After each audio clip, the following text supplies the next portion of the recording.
For those working on the dig site here at Liss, the work has always been exciting, often back-breaking, but essentially responsible and serious. But on this weekend, it was time for everyone to let their hair down, for a Roman enactment troop arrived to commandeer the parking area and turn it into a parade ground, arena, a military camp, and a thoroughfare with booths and shops where artisans and merchants demonstrated their wares.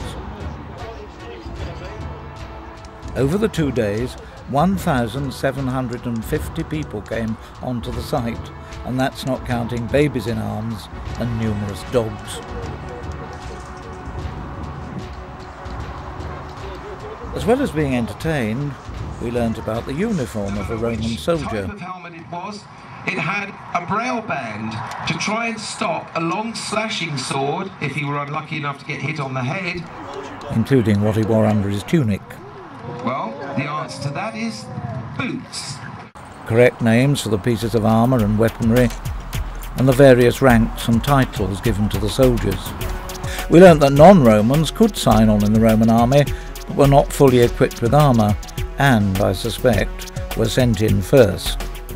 A display of military drill and methods of defence using the Roman shields to form an armadillo made one realise that if faced with the real thing, as they banged their spears and uttered threatening cries, one's chances would not have been great.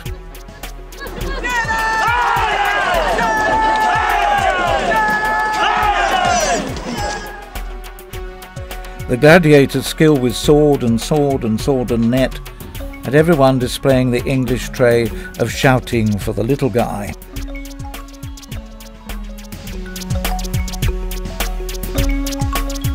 Armour and weaponry, of course, were objects of great satisfaction for the young boys among the visitors. And during the afternoons, some brave local gladiators were encouraged to try their strength in battle. So, ladies and gentlemen, it's looking very dangerous now for the Spartans as they are overwhelmed by the Roman army. We have 3 down. This one's still alive over here. This one's still alive. This one's moving. That one twitched. That one twitched. I think we have victory. Hooray! The thoroughfare was a quieter place. In the mosaicist's workshop, where tiny pieces of mosaic were cut and set, attracted large numbers of onlookers.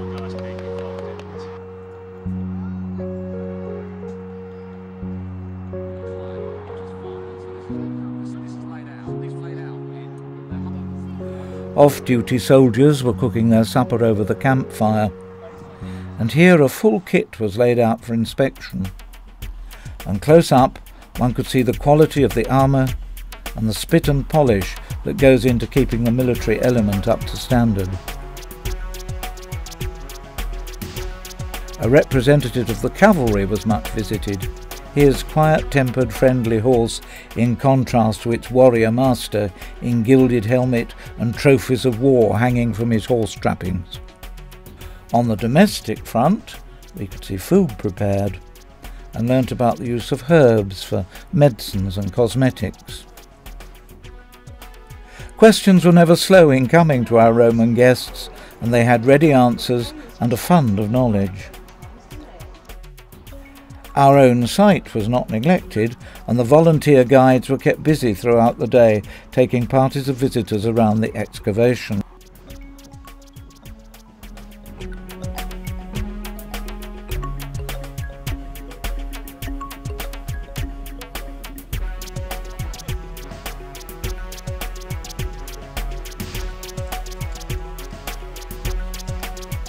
A really good day was had by all, and several youngsters asked, "Will it be here next week?"